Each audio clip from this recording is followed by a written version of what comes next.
The Mets have a massive problem on their hands. With the season spiraling, the Mets are in the midst of a rough road trip, having now dropped the first two of their series in Philadelphia versus the Phillies. Mets fans are struggling to find reasons to be optimistic. I'm Adam Choit, your host for today here on Mets Digest. And before we dig in on all that, I just want to give you guys a quick heads up, a quick reminder to please subscribe. As you can see, nearly 68% of you guys watching these videos are not subscribed. So please take a quick second to do that. It is appreciated for sure. The Mets have been struggling lately. They've been struggling since June 13th. We'll dig into all that. It's been a rough week so far. The Mets dropped 4 in a row. Let's dig in on some of their struggles. They've definitely been stinking it up.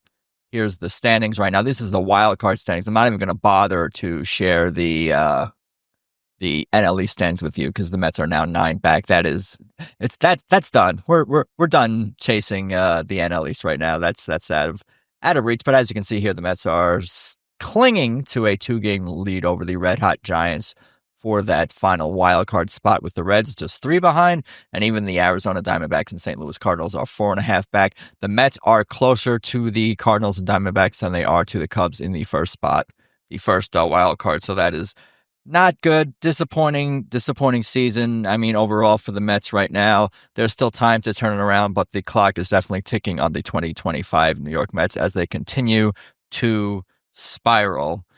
Yesterday, the game actually just started as I record this video. They're in the top of the first versus the Phillies, game 3 of their 4-game set. But last night, the Mets lost 9-3, their 4th in a row. Phillies lead the NL East by 9 games, as I mentioned.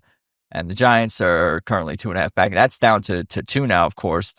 And the Mets are 0-61, trailing after the 8th, and 31-42 on the road. 17 games to go. So yeah, this is from last night from Lower Albany.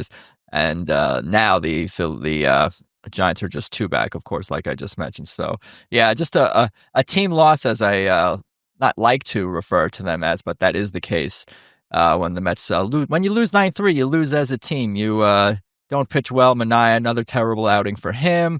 The offense was essentially asleep, dormant, as the team continues to sort of sleepwalk through the last week or so of the season.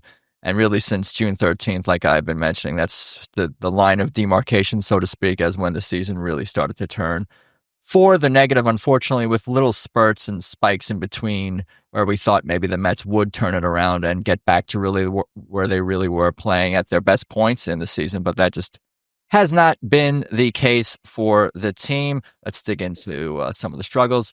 New York has lost 4 in a row and 8 of 12. Meanwhile, the surging San Francisco Giants, winners of 13 of 16, have closed within 2 games of the Mets for their final wildcard spot. The Mets do hold the tiebreaker over the Giants, and 3 teams lie in wait behind the Giants. If the Reds, Diamondbacks, or Cardinals were to go on a sudden hot streak like the one the Giants are in the midst of, any of them could jump on the Mets, and that's not what you want to see if you're a Mets fan. At this point, that was from David Melendi, MetsMerizedOnline.com, and this is from Danny Abriano from SNY. At this point, it's fair to conclude that this team, at least as we sit here today, is missing something. Yes, the starting pitching has been weakened by multiple key injuries, has underwhelmed during this 3-month swoon, and has not gone deep into enough games, not gone deep enough into games, with the exception of the recently called up kids.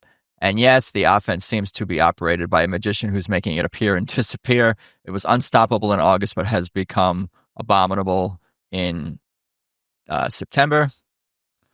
But even with the struggles of the starting pitching and inconsistency, the offense, the 2025 Mets are so loaded with talent that their difficulties have been shocking at times. It seems to be an inability to fight back, which is evidenced by the fact that the Mets haven't won a single game this season where they were trailing after 8 innings. It's really been a tale of 2 seasons within the last 2 seasons. The Mets did have the hot start to this season and been struggling since June. And even last year, they had the slow start in the first half and then surged in the second half. And it's really essentially the same roster in a lot of regards. So it's very mysterious.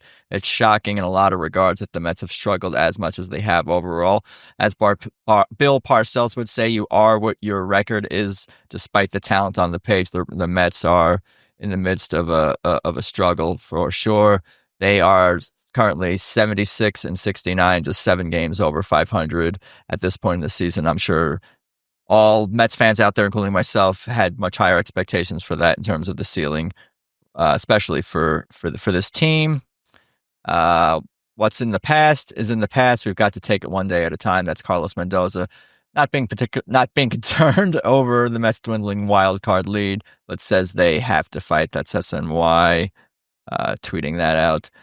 Just Mets. The Mets are 4-8 since sweeping the Phillies, allergic to their own success. Disappointing. I remember looking earlier, of course, previewing the 10-game road trip that they're on right now, trying to do all the math in my head, trying to figure out how can this team get a winning record? How many wins do they need to get to make this a successful road trip? Right now, it's not been a successful road trip. Rich McLeod, the Mets are parting like it's September 2008. Too soon? Unfortunately, it does appear to be a bit of a spiral for the 2025 New York Mets. Hopefully that they can make it into the playoffs one way or another by crook or hook, or whatever that phrase is, that they can get in this year. There was even some hope and some thought and some even like symmetry in a way that we Mets fans were hoping to see the Phillies be the team in 2025 to blow their a big lead in September and wanting to see the script flipped on the Phillies. We were hopeful for that, but 9 games back in the NL East, it's not happening. 0-0 now in the bottom of the first in this game as I record.